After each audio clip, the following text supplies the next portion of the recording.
محبت جھونپڑی میں ہو تو محل لگتا ہے اور شک محل کو بھی جھونپڑی بنا دیتا ہے۔ دولت سے انسان آسائش تو خرید سکتا ہے لیکن سکون نہیں۔ ماہین کے لیے احسن جمال کا رشتہ آیا تو اس نے صاف انکار کر دیا کہ وہ کبھی شادی نہیں کرے گی، کیونکہ اسے ڈر تھا کہ کہیں احسن بھی اس کے باپ کی طرح شکی مزاج نہ ہو۔ دراصل اس کا باپ فاروق اس کی ماں کے لباس پر، آنے جانے پر، ہنسی مذاق پر، غرض یہ کہ ہر چیز کو شک کی نظر سے دیکھا کرتا تھا۔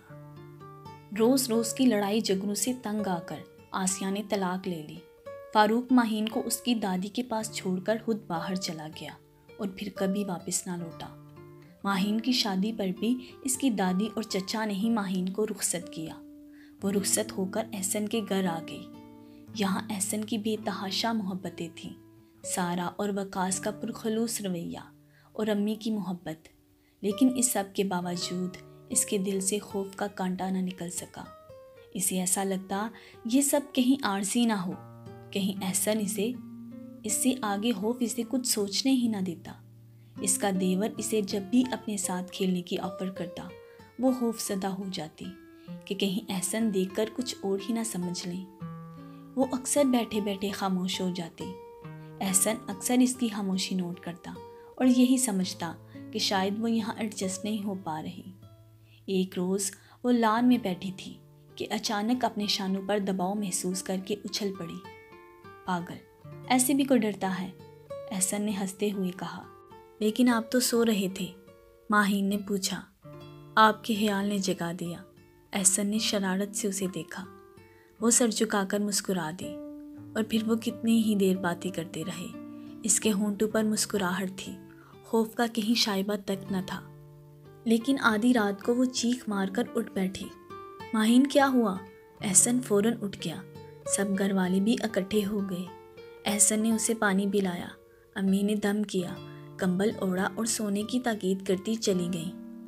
احسن اپنی جگہ پر لیٹے اس کے اس بری طرح خوفزدہ ہونے کے بارے میں سوچنے لگا۔ نوٹ تو وہ کافی دنوں سے کر رہا تھا، لیکن آج اس نے مکمل ارادہ کر لیا کہ وہ کسی اچھے سائیکالوجسٹ سے ملے گا۔ وہ سوچ رہا تھا کہ شاید اس نے اس کا ساتھ زبردستی قبول کیا ہے۔ ایک روز وہ وقاص کے بے حد اصرار پر اس کے ساتھ کھیل رہی تھی کہ اس کے لطیفے پر بے ساختہ ہنستے ہوئے اس نے سر اٹھایا۔ سامنے احسن اسے سنجیدگی سے دیکھ رہے تھے۔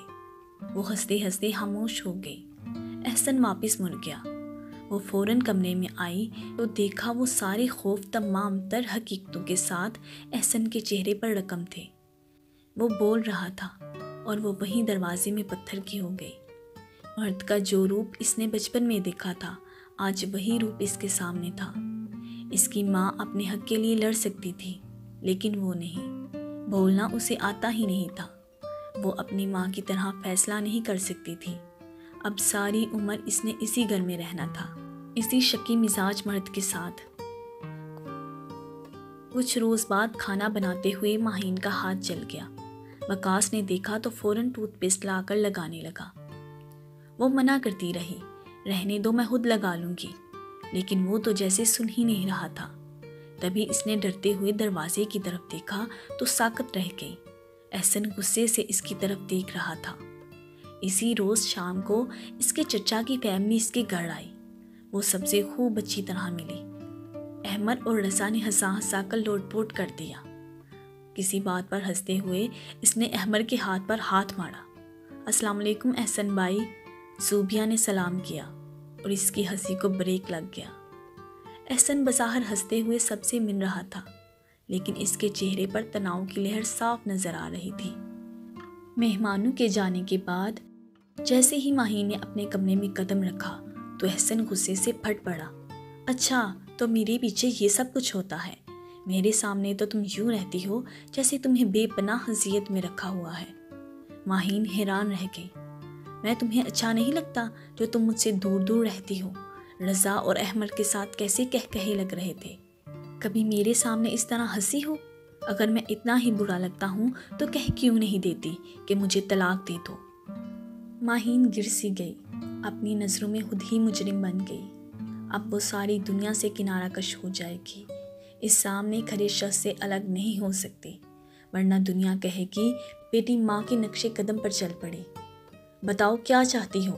احسن نے اسے جھنجھوڑا۔ ماہی نے ذرا کی ذرا پلکیں اٹھائیں۔ احسن کی آنکھوں میں طوفان رقصہ دیکھ کر اس نے پلکوں کو جھکا لیا۔ بہت ہمت سے کہا بھی تو اتنا، آئی ایم سوری، آئندہ ایسا نہیں ہوگا۔ دوسرے روز وہ اپنے میکے چلی گئی۔ بے بنیاد شک نے ہنستی مسکراتی زندگی کو جہنم بنا دیا تھا۔ 2 روز ہوئے تھے اسے یہاں میکے آئے ہوئے۔ ایک آس تھی کہ اس کو گھر میں نہ پا کر احسن ضرور فون کرے گا۔ اس نے سوچ لیا تھا کہ وہ سارے ناطے توڑ لے گی، آئندہ کبھی یہاں نہیں آئے گی۔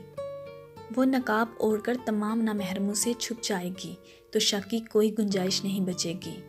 شام کو وہ چچا کے ساتھ واپسی کے لیے بالکل تیار کھڑی تھی کہ احسن کو سامنے دیکھ کر حیران رہ گئی۔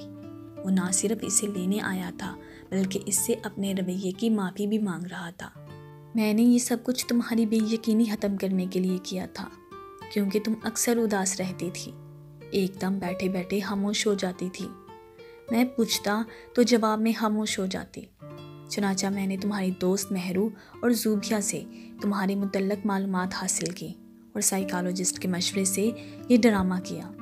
ماہین، میں تمہیں بتانا چاہتا تھا کہ ہر مرد ایک جیسا نہیں ہوتا، بعض اوقات عورت خود شک پیدا کرتی ہے۔ احسن نے اس کے سامنے ہاتھ جوڑ دیے۔ ماہی نے فوراً اس کے ہاتھ تھام لیے۔ آئی ایم سوری احسن، میں نے آپ کے متعلق غلط سوچا۔ وہ رو رہی تھی۔ پلیز رونا بند کرو، تمہارے لیے ایک سرپرائز ہے۔ وہ کیا؟ ماہی نے سوالیہ نظروں سے اسے دیکھا۔ امی اپنی بہو کو اور سارا اور وقاص اپنی بابی کو لینے آئے ہیں، احسن نے اطلاع دی۔ اوہ اچھا۔ ماہین کے چہرے پر فخریہ اور پرسکون مسکراہٹ بکھرنے لگی۔